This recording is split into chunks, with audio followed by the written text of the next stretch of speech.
The year is 1500.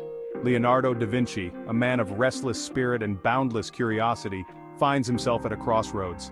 After nearly 2 decades in Milan, serving the ambitious Duke Ludovico Sforza, he is forced to flee the city as French forces descend upon it.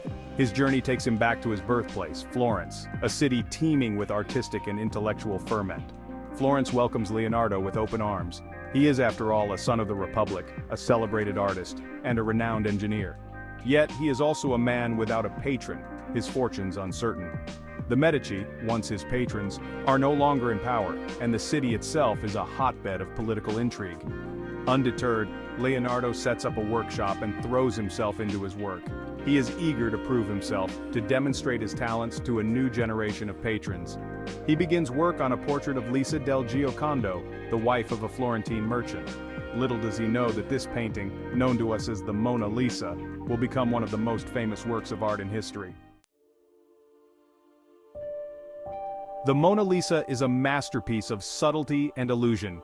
Leonardo's innovative use of sfumato, a technique of blurring the edges of forms to create a sense of depth and atmosphere, gives the sitter an ethereal, almost lifelike quality. Her enigmatic smile, at once knowing and aloof, has captivated viewers for centuries.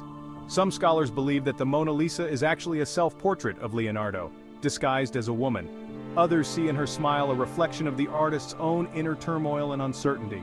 Whatever the interpretation, the Mona Lisa remains an enduring symbol of the Renaissance ideal of human beauty and the power of art to transcend time. Leonardo's notebooks from this period are filled with sketches and observations on a wide range of subjects, from anatomy and botany to optics and hydraulics. He is fascinated by the natural world and the workings of the human body. He dissects corpses to study their structure, making detailed drawings of muscles, bones, and organs. His anatomical studies are not merely scientific, they inform his art, giving his figures a sense of realism and dynamism. Leonardo's time in Florence is a period of intense creativity and intellectual exploration. He is at the height of his powers, driven by an insatiable curiosity and a desire to understand the world around him. Leonardo's fascination with anatomy was not merely a matter of artistic curiosity. He believed that a deep understanding of the human body was essential for creating truly lifelike and expressive figures in his paintings and sculptures. To this end, he dissected numerous cadavers, often at great personal risk, given the religious and social taboos surrounding such practices at the time. Through meticulous observation and detailed sketches, Leonardo mapped out the muscles, tendons, bones, and internal organs of the human body with an accuracy that surpassed the anatomical knowledge of his time. His drawings were not mere anatomical diagrams. They were works of art in their own right, imbued with a sense of wonder and reverence for the intricacies of the human form. Leonardo's anatomical studies had a profound impact on his art. His figures, whether in paintings like The Last Supper or in sculptures like the Lost Sforza horse, possess a naturalism and dynamism that were unprecedented in Renaissance art. He understood how muscles worked beneath the skin, how bones articulated, and how the body moved as a unified whole. This knowledge allowed him to create figures that were not only anatomically correct but also emotionally resonant, conveying a sense of weight, balance, and life. Alongside his artistic and anatomical pursuits, Leonardo harbored a lifelong fascination with the mechanics of flight.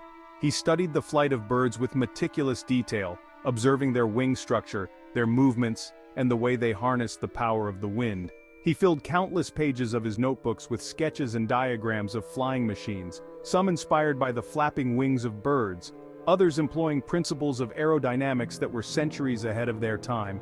Leonardo's most famous flying machine design, the ornithopter, featured large bird-like wings that were intended to be flapped by the pilot using a system of ropes, pulleys, and a hand crank. While the ornithopter was never built during Leonardo's lifetime, it stands as a testament to his boundless imagination and his conviction that human ingenuity could one day conquer the skies. Leonardo's studies in flight, while ultimately unsuccessful in his own time, laid the groundwork for future generations of inventors and engineers. His meticulous observations of birds, his understanding of the principles of lift and drag, and his innovative designs inspired those who came after him to continue the quest for human flight. Section 5. Engineering Marvels, from Canals to War Machines. Leonardo's engineering feats were not limited to his attempts at conquering the skies. He possessed a keen understanding of mechanics, hydraulics, and structural engineering, which he applied to a wide range of projects, both practical and visionary. He designed canals and irrigation systems, bridges and fortifications, and even war machines that seemed to anticipate the technological advancements of centuries to come. One of Leonardo's most ambitious engineering projects was his design for an ideal city. Conceived in response to an outbreak of plague in Milan, his ideal city featured wide streets, efficient sanitation systems, and multi-level buildings, all designed to improve public health and urban living. While his plans were never realized in full, they reflect his forward-thinking approach to urban planning and his concern for the well-being of his fellow citizens. Leonardo's engineering notebooks are a testament to his restless mind and his belief in the power of human ingenuity to solve practical problems and improve the human condition. He saw no separation between art and science, between beauty and utility. For Leonardo, they were all interconnected facets of a single grand pursuit to understand and to create. Section 6. The Last Supper, a masterpiece in Milan. Before his return to Florence, Leonardo's time in Milan was marked by the creation of one of his most iconic works, The Last Supper. Commissioned by Duke Ludovico Sforza for the refectory of the Santa Maria del Grazie monastery, the painting depicts the dramatic moment when Jesus announces that one of his disciples will betray him. Leonardo's Last Supper is a masterpiece of composition and psychological insight. He arranges the 12 apostles around Jesus, their faces etched with a range of emotions, shock, disbelief, anger, and despair, as they react to his words. Leonardo's use of linear perspective draws the viewer's eye to the central figure of Jesus, whose calm demeanor contrasts sharply with the turmoil of his disciples. The painting is not without its flaws. Leonardo experimented with a new type of paint, which proved to be unstable, and the Last Supper began to deteriorate soon after its completion. Despite numerous restoration attempts, the painting remains a fragile masterpiece, a testament to Leonardo's genius and to the ephemeral nature of even the greatest works of art. Section 7. A Meeting of Minds, Leonardo and Machiavelli. During his time in Florence, Leonardo's path crossed with another towering figure of the Italian Renaissance, Niccolò Machiavelli, diplomat, philosopher, and author of The Prince. The two men, both keen observers of human nature and the dynamics of power, are believed to have met on several occasions, their conversations sparking a mutual respect and perhaps even a shared sense of intellectual kinship. Leonardo, ever the artist-engineer, was fascinated by Machiavelli's insights into the workings of politics and the nature of leadership.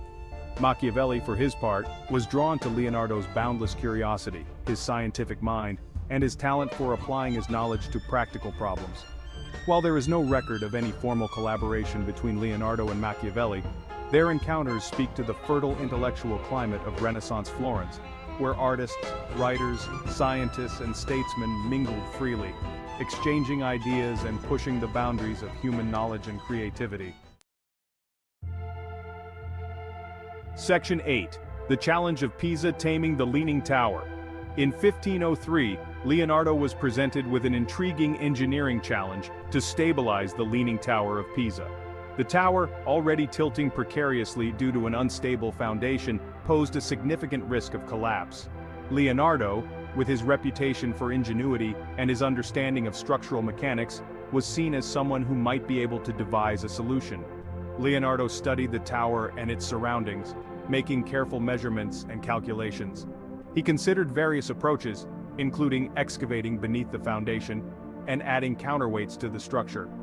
Ultimately, however, he concluded that there was no practical way to stabilize the tower without risking further damage or even collapse. Leonardo's assessment, while disappointing to the citizens of Pisa, demonstrated his pragmatism and his willingness to admit when a problem lay beyond his considerable abilities. He understood that even the most talented engineer was bound by the laws of physics and the limitations of the materials at hand. Section 9. Years of wandering, seeking patronage, and pursuing knowledge. The years following Leonardo's return to Florence were marked by a certain restlessness. He moved between cities and patrons, seeking commissions that would both challenge him creatively and provide him with the financial security to pursue his wide-ranging interests. He spent time in Rome, working for Pope Leo X, and in Milan, once again in the service of the French. Throughout his travels, Leonardo never abandoned his scientific studies. He continued to fill his notebooks with observations, sketches, and ideas on topics as diverse as geology, botany, optics, and hydraulics. He dissected animals to study their anatomy, drew maps and city plans, and designed machines both practical and fantastical. Leonardo's notebooks, rediscovered centuries after his death, stand as a testament to his insatiable curiosity and his relentless pursuit of knowledge. They offer a glimpse into the mind of a true Renaissance man, someone who saw no boundaries between disciplines, who sought to understand the world in all its complexity and beauty. Section 10. Twilight in France, Leonardo's final years. In 1516, Leonardo accepted an invitation from King Francis I of France to join his court as first painter, engineer, and architect to the king.